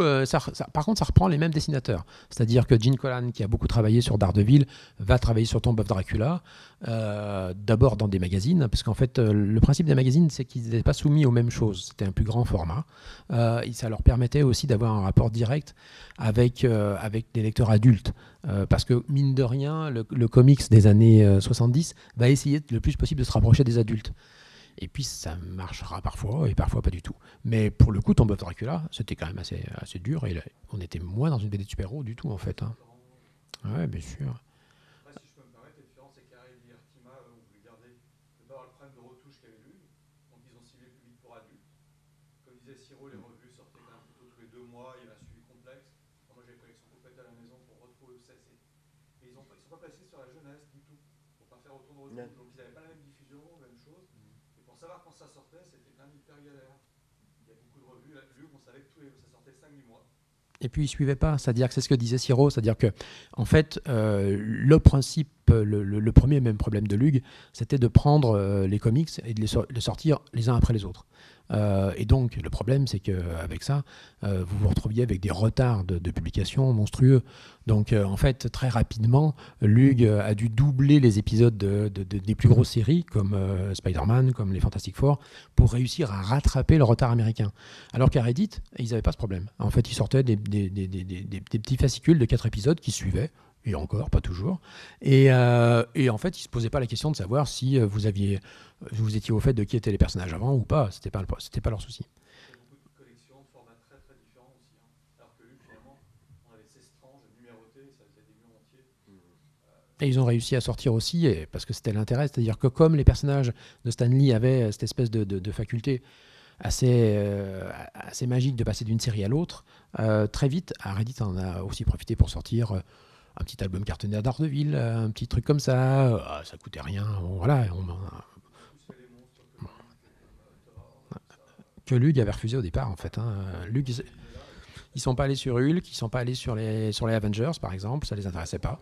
Donc oui, et puis parfois aussi par goût, hein, c'est ce que disait Claude Vistel. Il y a vraiment des séries qui leur plaisaient, les X-Men ça leur plaisait, alors que a priori ça fait pas peur quoi.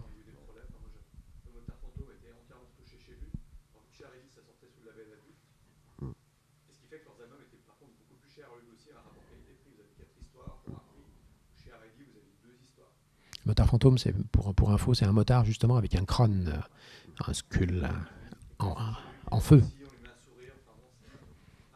Ah oui, on avait à raboter des dents des fois, des vêtements déchirés, il fallait les remettre en état, plein de choses comme ça, quoi, des trucs tout bêtes. Mais dans tous les, même pas seulement pour les super-héros, même pour les petits formats, il fallait faire attention. Quoi. Et dès qu'on arrive plus ou moins dans des séries qui commencent à devenir nettement plus adultes, principalement comme les BD de Frank Miller qui arrivent dans les années 80, là, ça commence à faire mal. C'est-à-dire que c'est des pages complètes qu'on enlève, c'est des cases complètes et ça devient même un problème de sens. C'est-à-dire que ça devient très compliqué, quoi. Il y a des épisodes complets, par exemple, même sur les X-Men de Byrne, le dernier épisode n'est jamais sorti parce que c'était un hommage plus ou moins aux aliens de l'époque et donc la créature était jugée absolument trop offensante et ils ont carrément viré l'épisode. Quoi. Restons simples. Je vous en prie. Alors jamais, en fait, hein, elle continue jusque dans les années 90. Alors, ceci dit, sur la censure, c'est un sujet vraiment en soi. Hein, c'est-à-dire que j'en parle plus dans le livre que je n'en ai parlé ce soir, pour être honnête.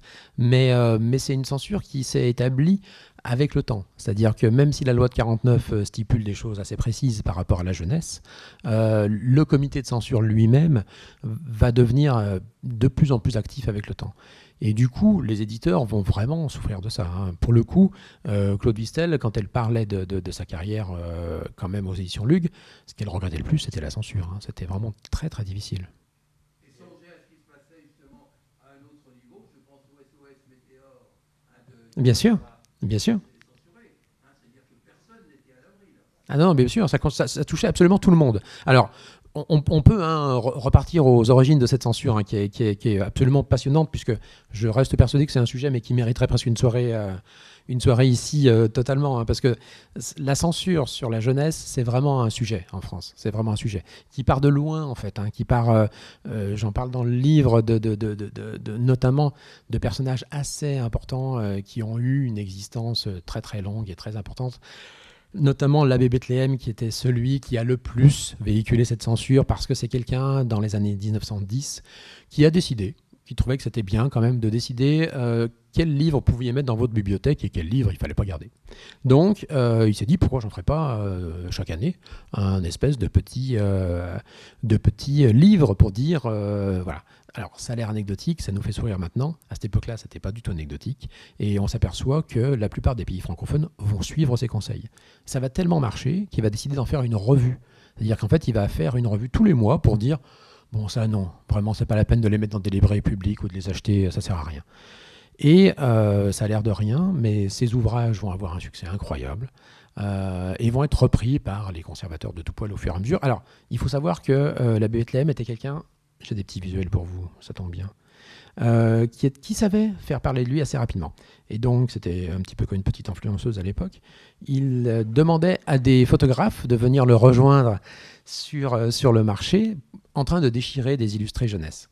Alors, il déchirait pas n'importe quoi non plus, faut être honnête. Il déchirait aussi des Mickey, parce que c'était souvent publié par des juifs, il faut le dire. Donc, un antisémitisme pas vraiment caché. Et il a exprimé des choses sur la littérature en général, avec des choses très étonnantes d'ailleurs. Il faut vraiment se pencher sur ce qu'il écrivait, parce qu'il y avait des choses totalement contradictoires, par exemple. Mais bon, c'est pas grave. Et sur ce qui s'est passé sur la jeunesse, ça a été prépondérant. C'est-à-dire que la plupart des bibliothèques, au début, ne voulaient pas garder des exemplaires jeunesse parce que c'était considéré comme mal vu. Toi, tu as subi beaucoup la censure ? T'as pas fait beaucoup de retouches, toi, en fait ? Parce que je savais ce que je devais pas faire. C'est aussi simple que ça. Et puis, comme j'ai beaucoup lu des histoires Lug pendant que j'étais gamin, quand j'allais au kiosque,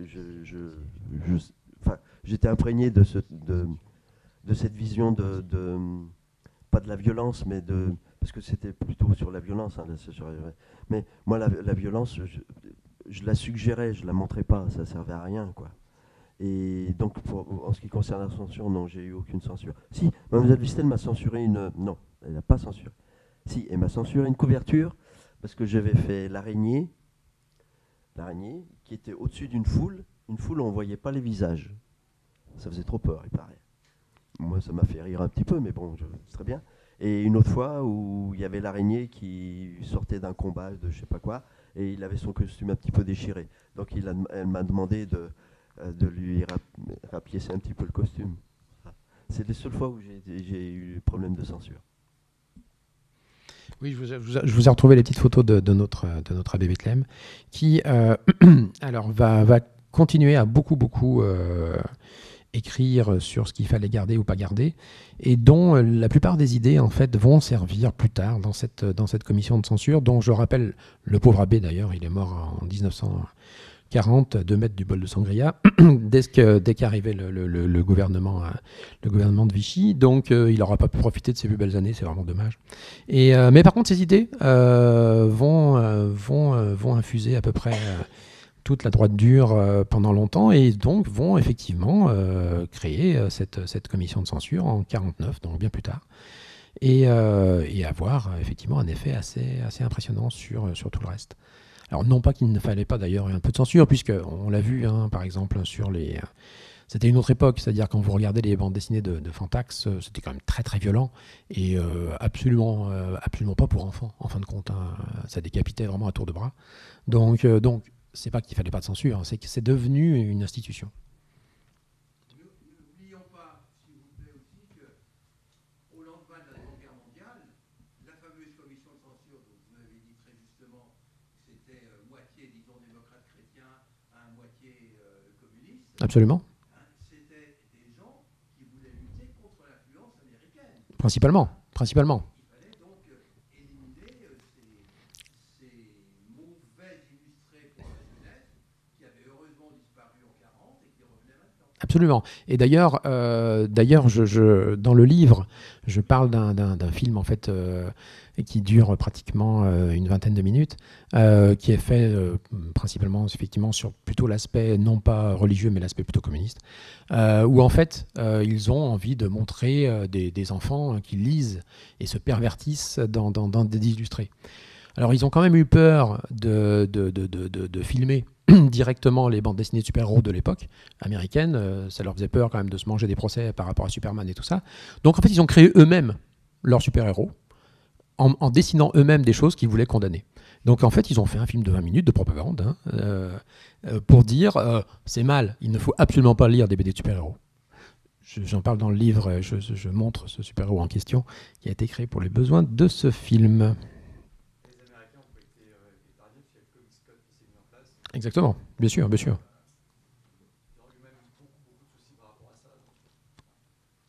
Et qui ont fait beaucoup de mal aux DC Comics, on se rappelle. Il y a une très bonne biographie de BDCM. Absolument. Et il y a un très beau livre d'ailleurs sur la censure en France d'ailleurs qui a été, qui est vraiment très très bien. C'était le titre du film. Sur la création en fait. Ouais. Photonique et micro, je crois que sur Mustang, c'était crédité le script. Il y avait un quelqu'un qui s'occupait du script. Est-ce que c'est vraiment le cas ou pas? Malcolm Naughton. Excuse-moi, j'ai pas entendu. Au début, sur Ouais. Mustang, j'avais l'impression dans les premiers numéros, le script. Enfin, est-ce qu'il y avait un script en fait au tout début? Parce qu'après, je me souviens. Un script? Jean-Yves Mouton signait à la fois le script et l'histoire et les dessins. Mais au début, Navarro qui j'avais était l'impression. crédité au départ. Ah oui, oui, Navarro. Mais Navarro qui était crédité au départ, c'était pour faire vraiment comme les Américains. Il remplaçait Stan Lee en fin de compte. Et puis nous, au début, on avait pris des noms américanisés, en gros, Jean-Yves Mouton et John Milton. Moi, Arne Cyrus Totache. Le truc, c'est que, en fin de compte, Cyrus, c'est pas américanisé. Les allocations familiales en France, quand on est arrivé, ils ne savaient pas traduire Siro. Et ils m'ont mis Cyrus. Donc j'ai repris le nom français, en fin de compte. Et comme à ce moment-là, je crois que le président de l'ONU, c'était Cyrus Vance, je me suis dit, tiens, ça fait américain aussi. Allez, mettons-le là. Et puis au bout d'un moment, quand les lecteurs sont aperçus qu'on n'était pas américain, bon, on a mis nos noms, et puis c'est parti comme ça, quoi. Et au niveau des droits des personnages, en fait, est-ce que Luc ou Sémic aurait eu droit de publier encore des aventures de Photonique ou de Micros après votre départ de chacun d'entre vous Oui, normalement, puisque ça appartenait autant à nous qu'à eux, en fin de compte. Bien qu'on ait des créateurs, Jean-Yves ou moi-même, on était complètement les créateurs des personnages, mais comme on était paru dans une maison d'édition, chez un éditeur, normalement, pour pouvoir faire 50%. Mais ils auraient pu très bien le faire. Après on est parti chez Delcourt, et Delcourt, voilà, comme je disais tout à l'heure, trop tôt ou trop tard, quand ils ont sorti les albums photoniques chez Delcourt, en impression, ça marche pas. Comme ils ont sorti, ils marchent moins bien. Bon, comme ils ont sorti chez Delcourt les albums, ils ne savaient pas où les mettre dans les librairies, puisque c'était les premiers albums de super-héros. Je crois qu'il y avait juste Hellboy à ce moment-là. Donc j'étais déjà encore arrivé trop tôt. Et comme ils ne savaient pas où le mettre, ça n'a pas beaucoup marché en fin de compte. Donc j'ai repris les droits, j'ai pu reprendre les droits, et heureusement j'ai pu les reprendre, parce que maintenant ça paraît ailleurs, et puis c'est pas plus mal. Et donc j'avais une dernière question. Je sais qu'en fait il y a des histoires Marvel, de super-héros Marvel qui ont été dessinées par Jean-Yves Mouton. Je crois qu'il y a le Silver Surfer sur 2017 dans le bas. Quelque chose peut-être qui sont passés dans Speedé aussi, je sais pas trop. Mais est-ce que vous avez déjà été contacté par Marvel en fait? On n'en sait rien. Je sais que Lug chantait tout ce qui venait de l'extérieur par rapport à nous. Je sais que Jean-Yves, il a été très embêté par rapport à ça, puisqu'il avait eu des propositions de Mickey, etc., qu'il n'a pris que quelques temps après, quoi. Donc Lug est, comment dire, on était leur personnel. Ils nous coinçaient, quoi. Mais nous, on n'avait aucune notion de ce qui se passait à l'extérieur, de ce qu'on voulait de nous, de ce qu'on pouvait faire. C'est ça l'embêtant. Mais je ne regrette pas cette période-là parce que j'ai quand même pu dessiner. C'est ça qui était important. Après, une fois qu'on s'est ouvert sur l'extérieur, on s'est dit, bon, il faut faire un album, on va passer le plus grand format, du meilleur papier, de la couleur, des histoires peut-être un peu plus abouties. Voilà, c'est parti comme ça, hein, en fin de compte. Ce que tu disais là, par rapport à Jean-Yves qui avait adapté, donc c'est une histoire du surfer d'argent. La porte étroite, ouais. Les Américains n'ont rien voulu savoir de ça. C'est pas aimé du tout. Et donc ils ont interdit après aux Français de faire du super-héros avec leur matériel à eux. Il y a Moebius, longtemps après, Moebius a fait du surfer d'argent. Il y a Stan Lee qui ont fait des bandes dessinées pour Dark Horse. Dark Horse. Il y a Batin qui a fait Star Wars pour Dark Horse aussi. Donc après oui, maintenant il y a des Italiens qui travaillent pour les Américains, mais à ce moment-là non, il y avait vraiment une barrière pour pouvoir aller de l'autre côté. On m'a invité à Comics-Con, mais bon, pour moi, je n'avais pas envie d'y aller surtout. Oui, mais les partenariats ont été des initiatives de Marvel vers Moebius. Voilà, c'est ça. Oui, c'était dans cette direction. Alors que, en fait, Lug avait essayé exactement ce qu'on disait tout à l'heure, c'est-à-dire que Marcel Laborde avait exactement essayé ce qu'il faisait lui avec les Italiens, c'est-à-dire essayer de continuer des choses. C'est-à-dire les deux petits épisodes du surfeur, c'est des épisodes faits dans le contexte Lug, c'est-à-dire dans un mode un peu retouche, hein, en reprenant beaucoup des positions des bandes dessinées de John Buscema, et puis pour essayer de coller à quelque chose, mais en fin de compte, c'est pas non plus une vraie création, c'est pas une appropriation du personnage comme le fera Moebius effectivement plus tard. Ça n'a pas grand-chose à voir. J'avais lu des planches de Tarzan. Après, je sais pas si je peux compléter, mais sur le surfeur d'argent, il y a un problème, c'est que Stanley, un contrat, devait toujours écrire surfeur d'argent. Donc il avait donné son accord à Mitton par papier, parce qu'en fait, on ne pouvait pas faire surfeur d'argent si c'était pas écrit par Stanley à l'époque. Et après, moi, ce que m'avait dit Claude Distel, c'est que le souci, c'est qu'il fallait vous payer vous. Il fallait payer les royalties à Marvel, et ils demandaient plus quand c'était leur personnage qu'on utilisait. Donc économiquement, ils ne s'y retrouvaient pas comme avec les Italiens. Finalement, Navarro payait très peu cher.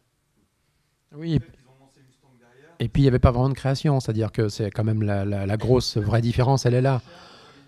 Les épisodes de Surfer sont quand même pas top, et Jean-Yves, dès qu'il passe sur ses personnages à lui, puisque Jean-Yves a développé pour Lug 4 séries très différentes, Micros, plus tard Epsilon, plus tard Chronos et Cosmo.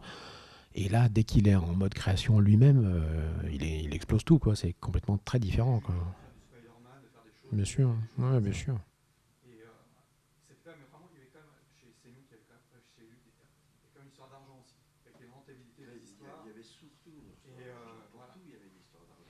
Alors, ils ne s'y retrouvaient pas, du fait de laisser Mustang derrière. sauf pour l'aspect jeunesse, puisqu'on n'a pas parlé, puisque a priori vous travaillez sur un ouvrage sur Speeday. À un moment, Lug a sorti effectivement une adaptation en France d'un magazine qui s'appelait Speeday Super Stories aux États-Unis, donc qui était vraiment de la jeunesse, vraiment jeunesse, c'est-à-dire vraiment pour enfants. Mais au bout d'un certain temps, le matériel américain n'arrivant pas, ils ont demandé à leurs propres dessinateurs, Chantreau et Mitton, de faire des séries. Donc en reprenant ces personnages-là, mais vraiment jeunesse, quoi. Vraiment jeunesse, quoi. Donc, Il y a des séries qui sont mélangées. Le souci, en fait, c'est qu'il n'y avait qu'une série très jeunesse qui était le Spider. Ils n'arrivent pas assez pour en faire un magazine, parce qu'il y avait ces fameuses histoires à mettre et tout ça. Et le souci aussi, c'est qu'ils n'ont jamais trouvé ce public jeunesse, qui est toujours le problème actuel, c'est que les gens qui lisaient Speeday étaient déjà vieux ou intéressés par des histoires plus matures. Et les Speeday étaient quand même très limités en termes de scénario, quand même.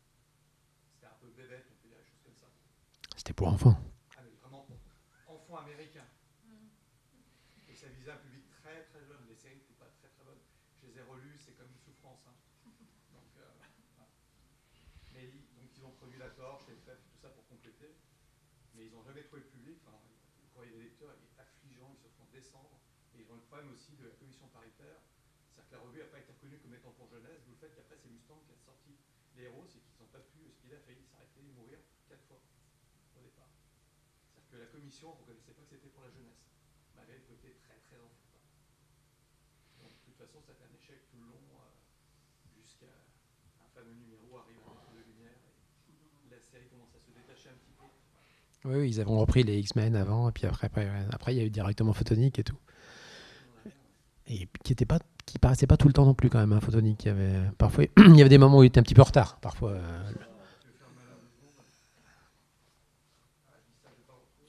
J'ai l'exemplaire là, c'est pour ça. je vous montre là le petit visuel. Alors c'est pas grand chose. Hein. C'est un épisode de Micros donc qui était à cette époque-là écrit par Navarro et qui était dessiné par Jean-Yves, où en fait les deux auteurs se mettaient en scène. C'est-à-dire qu'il y a un épisode où il se passe absolument rien. Ils sont dans une espèce de maison de vacances et ils vont être confrontés aux méchants de leur super-héros en se disant que si le méchant existe, forcément leur super-héros existe aussi. Et donc c'était une manière de se dessiner avec Navarro et Jean-Yves Mittan. Ils avaient repris les X-Men. Oui, ça reprend 5 numéros avant. Donc ça redevient, disons, une revue adulte. Ouais. Mais les X-Men, c'est parce qu'ils n'ont pas de matériau en fait. Lui, il n'arrive pas à avoir de série pour remplir ses pages. Ah oui, c'est ça, la Speed Super Story, ça suffit pas en fait. Ouais. Et puis l'avantage des X-Men, c'est que c'est déjà traduit, c'est déjà remonté, donc on peut juste remonter les pages. Il y a une grosse demande par rapport à ça. Est-ce que vous avez d'autres questions? Ouais. Un truc qui m'a toujours paru très très marginal, deux planches qui sortaient en télépoche. Oui, bien sûr. Alors ça c'est... Comment ça s'est fait? Ça paraît tendu. Mm. C'est un très beau dessin d'ailleurs. Bien sûr, c'est John Romita en fait. Alors, en fait, c'est des strips qui paraissaient. Alors, pour faire simple, aux États-Unis, il y a plusieurs marchés de BD. Même dans la BD de kiosque, comme on disait tout à l'heure, il y a plusieurs niveaux. Il y a vraiment les comics de base qui sortaient à l'unité, l'épisode de Spider-Man tout seul, en petit fascicule, sur un papier pourri.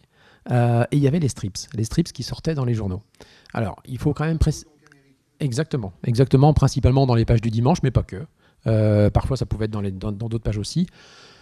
Et là, on est dans autre chose. C'est-à-dire, on est directement dans un milieu qui est la syndication, qui fait qu'à un moment ou à un autre, on gagne beaucoup d'argent. C'est-à-dire que très clairement, ceux qui accédaient au niveau des strips, c'était autre chose. Donc, à partir d'un certain moment, Marvel a eu envie aussi de gagner de l'argent là-dessus. Et donc, ils ont essayé de faire des strips qui ont effectivement tout de suite bien marché, signé Stan Lee avec John Romita, qui, pour le coup, sur ces épisodes-là, s'ancrait tout seul, alors que la plupart du temps, sur le Amazing, c'est souvent ancré par Jim Mooney ou par d'autres, ou parfois c'est même lui qui ancre Jill Kane, mais en l'occurrence là, il s'ancrait tout seul. Et effectivement, les épisodes sont absolument très beaux. Moi, c'est comme ça que j'ai découvert Spider-Man au début, en l'occurrence. Et dès qu'on revoit après dans Les Stranges et tout, alors au niveau histoire, par contre, ça allait un petit peu dans tous les sens, hein, mais c'était le principe des strips, c'est qu'il y avait vraiment que 4-5 cases où il fallait montrer le plus possible de méchants, le plus possible de combats, le plus possible de trucs. Mais malgré tout, effectivement, ouais, ça a été réédité d'ailleurs, en fait, hein, plein de fois.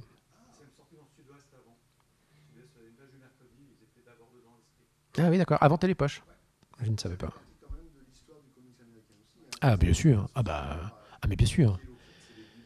Ah non, mais là, c'est même autre chose. C'est-à-dire que là, on est tout de suite dans des auteurs qui gagnent beaucoup plus d'argent que les auteurs de comics, en fait. Hein. Attention, quand ça marche vraiment beaucoup. Bien sûr, bien sûr. Little Nemo, c'est des strips, hein. C'est des pages complètes. Donc, mais bon, voilà, c'est vraiment ça. Donc,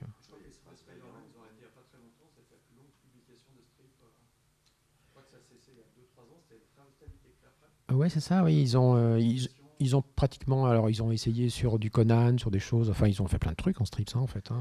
L'explication d'édition, c'est qu'en fait, ces journaux, je pense. C'est un autre marché. C'était le New York Times. C'est-à-dire qu'il y avait quand même déjà une très très grosse édition. On y rajoutait quelque chose de nouveau qui était la bande dessinée. C'était un peu ça. Et surtout, en fait, on touchait pas directement le même public parce que les newsstands en fait, de comics américains qui concernaient pour le coup vraiment les enfants, alors qui étaient achetés pas que simplement dans des magasins de comics, parce qu'à cette époque-là, il n'y avait pas de magasins de comics spécialisés. Il y avait véritablement que des kiosques. Et il y avait effectivement on pouvait acheter ça partout en fait, hein, même en allant acheter à bouffer, on pouvait acheter des comics, il y avait des trucs de comics. Après, on crée des marchés différents, on segmente tout ça. Il y a des newsstands, il y a autre chose. Enfin bref, bon, c'est autre chose. Mais à cette époque-là, c'était pas vraiment le souci. Donc ça permettait, en tout cas les strips, de toucher un public directement adulte, puisque vous touchiez directement en fait les journaux qui arrivaient tous les dimanches, absolument dans toute l'Amérique. On disait même que les immigrés apprenaient à lire que Psyro dans les pages de comics. Bien sûr, bien sûr. Et puis après, et puis en plus, quand Marvel fait ça. On est dans les années 60-70, quoi. Donc, l'histoire du strips, elle existe, comme vous le disiez, hein, depuis le début du siècle. Hein, donc, avec des auteurs prestigieux, Alex Raymond, tout ça. On est dans quelque chose de très différent. D'autres questions ? Oui. C'est un dessinateur italien Onetta. qui dessinait Zambla avant. Et le scénariste, je ne sais plus qui c'était. C'était un Italien aussi, je crois. Il fallait 3 histoires. Donc, Photonique et Micros, c'était bon. Et puis là, ils se sont dit, bah, il faut une 3e histoire. Et puis là, la 3e histoire était faite un peu à la va-vite. Donc, Pour justifier le titre aussi, puisque le cheval s'appelait Mustang. On a un peu abordé le sujet, mais à quel moment s'installent vraiment les droits d'auteur, les droits sur les personnages, etc. pour vous? Jamais. C'est-à-dire que quand j'étais au Lug, chez Lug, jamais. Même les originaux leur appartenaient. Ils gardaient tout. Avec Mitton, au moment où ils allaient déménager, ils étaient rue de la Gare, avec les archives et tout ça. On a eu la chance avec Jean-Yves, on n'arrivait pas à se mettre d'accord au jour où on devait récupérer nos originaux. Et on y est allé le jour d'avant, avant que tout soit dispersé. Alors, ce qui s'est passé, c'est qu'ils avaient le propriétaire des locaux avait besoin de l'étage inférieur, là où il y avait toutes les archives, pour faire un parking. Et donc il fallait enlever toutes les archives. Ça a été fait très très rapidement. On est arrivé le jour d'avant, j'ai pu récupérer à peu près 600 couvertures et Jean-Yves multiplié par 3. Et par contre, ce qui restait, nous on avait vu, il y avait beaucoup de choses, des couvertures italiennes, du César. Il y avait... Ah oui, César, c'est... on n'a pas parlé de César, ouais. En plus, c'est le premier salarié en fait de Lug. César, ça valait largement Uderzo, parce qu'il faisait peut-être pas au niveau réaliste, mais au niveau humoristique. C'était enfant ou... C'est quelqu'un qui a travaillé beaucoup dans la BD populaire, qui a été salarié effectivement chez Lug, qui a été le premier salarié chez Lug. Et après, c'est lui qui a créé Arthur le Fantôme. Ouais. Et donc, ça a été tout dispersé en une journée. Ils ont mis tout ça dans une benne, sauf que les ouvriers qui étaient là, ils n'ont pas fait la différence entre un original et une photocopie. Ça fait que tout est parti un peu n'importe où. Il y en a quelques-uns qui passaient par là, qui ont vu que, bah tiens, il y a une benne où il y a plein de choses intéressantes, on va voir. Ils sont tombés sur des originaux, comme sur des photocopies, comme sur des brunures, comme sur plein de choses. Mais on a eu la chance avec Jean-Yves de récupérer nos originaux un tout petit peu avant. Donc, Luc gardait tout. Au-delà des originaux, je parle propriété intellectuelle. Alors, c'est très... la même chose sur la musique. Les interprètes, les auteurs, les compositeurs. Et ça a changé. Avant, c'était les interprètes qui avaient plus de droits, quand on mettait ça sur des rouleaux de cire. Après, ça a changé. Et là, de la même manière, vous avez... Comment c'est géré, hormis le fait des originaux? Original, ok, mais si j'ai pas de droit derrière...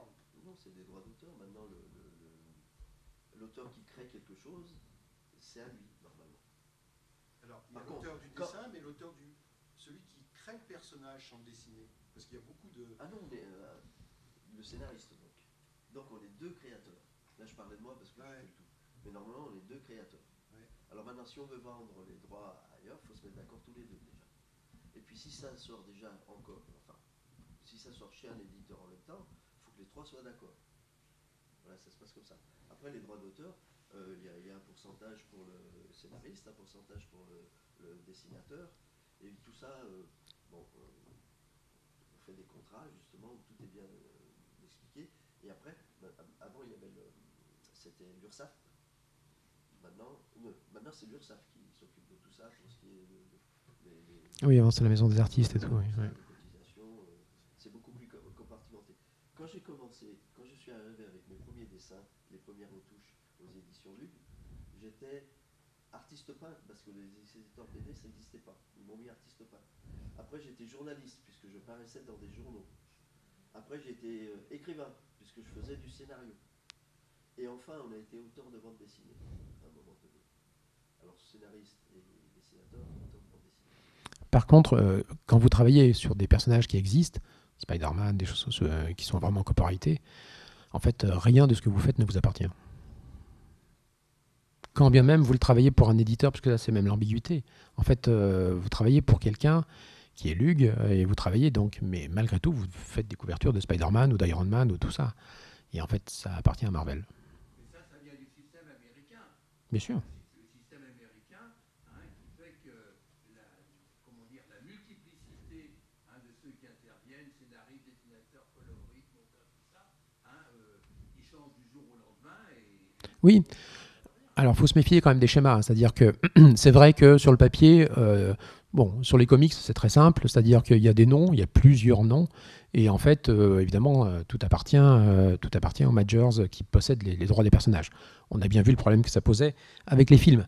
Mais par contre, faut pas s'imaginer que c'est si différent que ça, évidemment, dans notre beau pays, puisqu'on se rappelle quand même que les séries de Dupuis ou de n'importe quelle grosse série, en fait, emploient plusieurs gens qui font parfois les décors, parfois les choses, parfois les trucs.